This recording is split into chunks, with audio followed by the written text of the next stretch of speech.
A reading from the Gospel of Mark, the 5th chapter.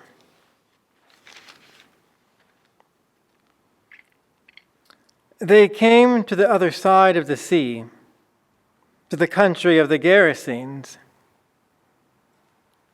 And when he had stepped out of the boat, immediately a man came out of the tombs with an unclean spirit and met him. He lived among the tombs, and no one could restrain him any more, even with a chain. For he had often been restrained with shackles and chains. But the chains he wrenched apart, and the shackles he broke in pieces, and no one had the strength to subdue him. Night and day among the tombs and on the mountain, he was always howling and bruising himself with stones. When he saw Jesus from a distance, he ran and bowed down before him. And he shouted at the top of his voice, "What have you to do with me, Jesus, Son of the Most High God? I adjure you by God, do not torment me." For he had said to him, "Come out of the man, you unclean spirit." Then Jesus asked him, "What is your name?" He replied, "My name is Legion, for we are many." He begged him earnestly not to send them out into the country. Now there on the hillside a great herd of swine was feeding, and the unclean spirits begged him, "Send us into the swine, let us enter them." So he gave them permission, and the unclean spirits came out and entered the swine. And the herd, numbering about 2,000, rushed down the steep bank into the sea and were drowned in the sea. The swineherders ran off and told it in the city and in the country. Then people came to see what was that had happened. They came to Jesus and saw the demoniac sitting there, clothed and in his right mind. The very man who had the legion, and they were afraid. Those who had seen what had happened to the demoniac and to the swine reported it. Then they began to beg Jesus to leave their neighborhood. As he was getting into the boat, the man who had been possessed by demons begged him that he might be with him. But Jesus refused and said to him, "Go home to your friends and tell them how much the Lord has done for you and what mercy he has shown you." And he went away and began to proclaim in the Decapolis how much Jesus had done for him. And everyone was amazed. The Gospel of the Lord.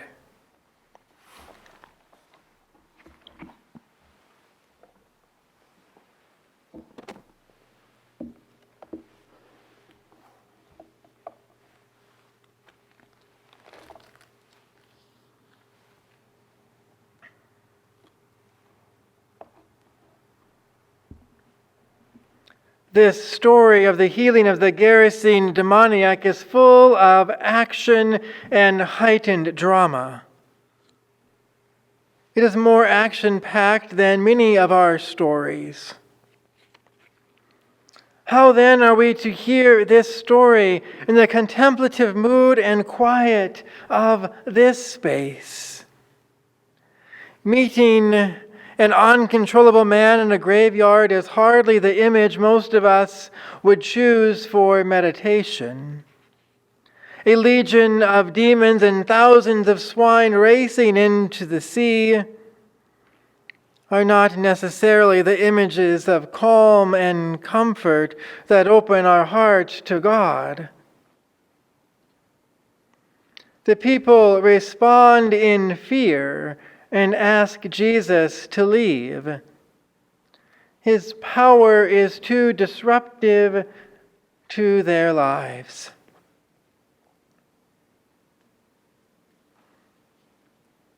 But let's take a closer look. Let's look into the suspense and drama and see what our boundary-breaking, healing God is doing.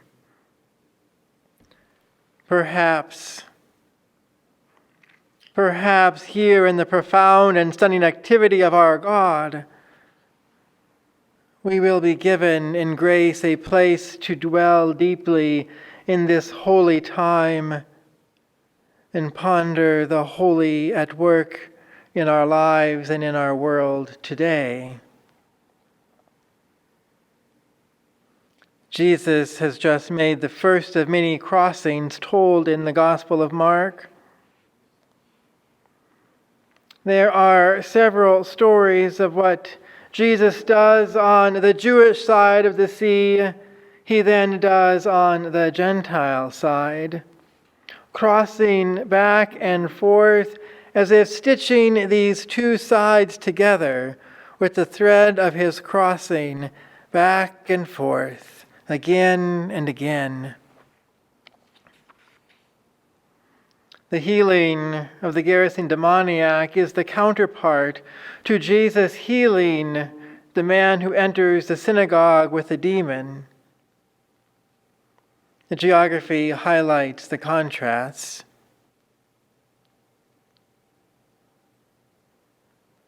This is Gentile territory and in a place among the tombs. The man is possessed by a legion of unclean spirits. Far from the holy place of the synagogue, this is a place of comprehensive uncleanness.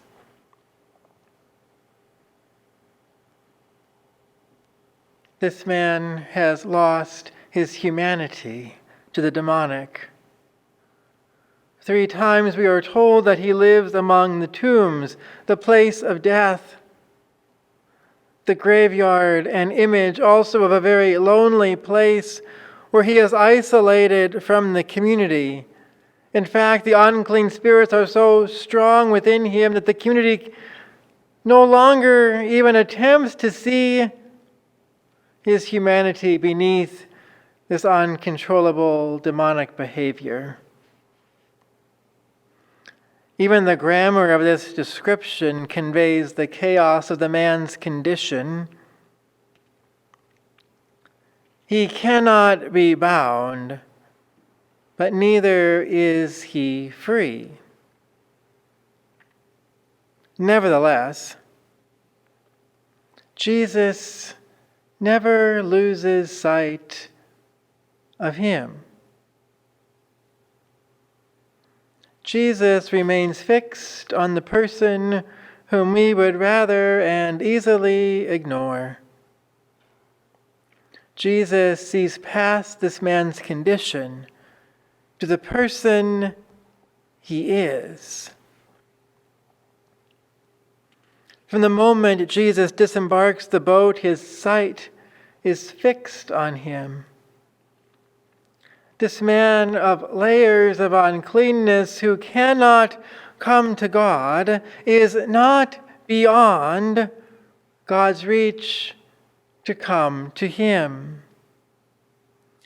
Even among the tombs of his isolation and lost humanity. And more, Jesus cannot be harmed or lessened by this man's unclean state, but rather is the one who frees him from the power of this legion of unclean spirits. No one in the community has the strength to subdue this man. But John the Baptist proclaimed that one more powerful was coming. And here we see Jesus demonstrating that power. Jesus is the one who has the power to bind the strong man.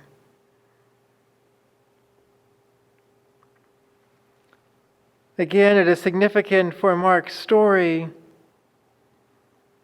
that the unclean spirits are the one who recognize Jesus as the Son of the Most High God. This revelation only comes clear to human eyes in the death of Jesus on the cross. Jesus asks for the name of the unclean spirit, and it is legion, the term used to describe a detachment of 6,000 soldiers.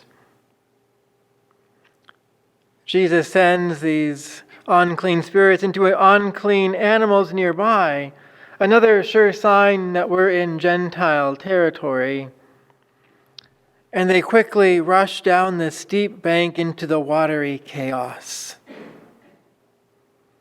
The image of the sea is a sign of all the powers of disorder and chaos. The sea is the place that Jesus had just left, the place where Jesus stilled the storm on his journey over to the country of the Gerasenes.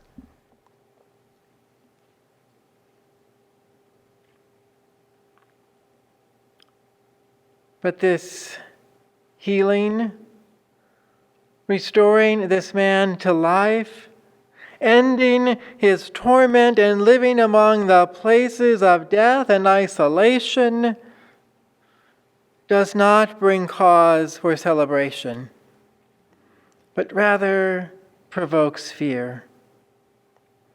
The people in the community beg Jesus to leave.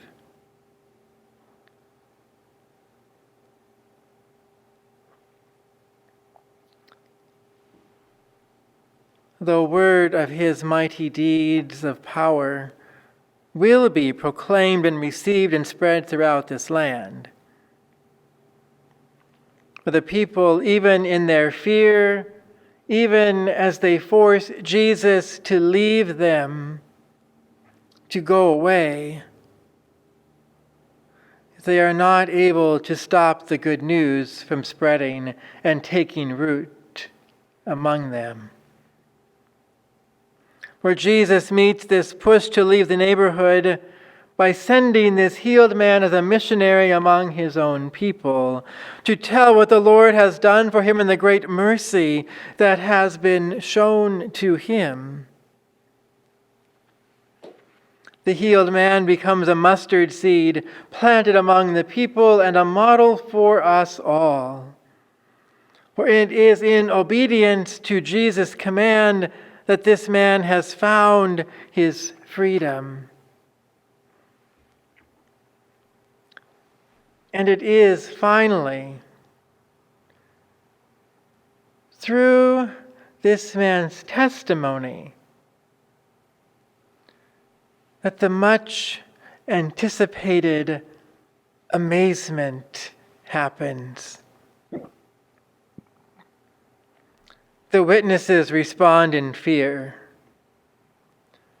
but in the proclamation, the telling, the sharing with others of this good news,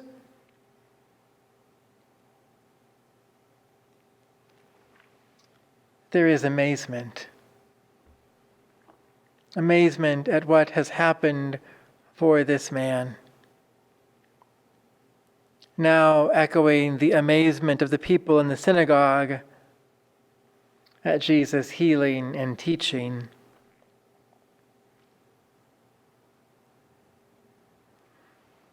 The good news of life restored from the graveyard anticipates that good news that is to come from another tomb, emptied of death, that leads to the gospel being preached to all peoples.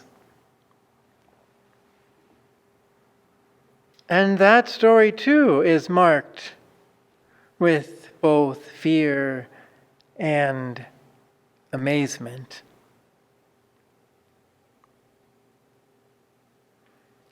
Jesus comes by means of water. It is by means of water that Jesus restores the demoniac to life. It is in and through these waters that the movement from separation to restoration happens.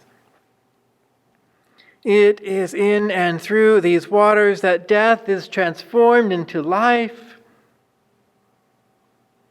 It is in and through these waters that incoherence and self-destruction are healed and become the announcement of good news, of new life and grace and mercy.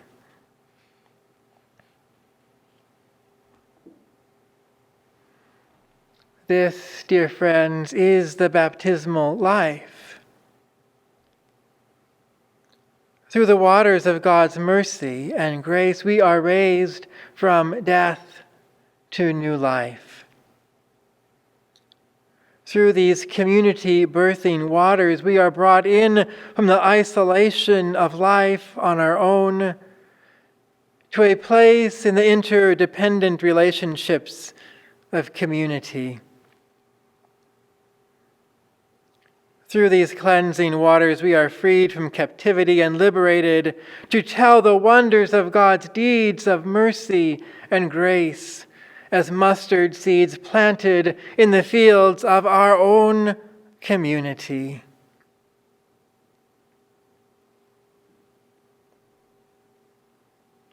In this Lenten season, it is the baptismal life that is the center of our prayer and contemplation. This night we meet again the God in Jesus Christ, who comes to us in the chaos of our lives, in the isolation of our existence, with a healing word of power and grace and mercy.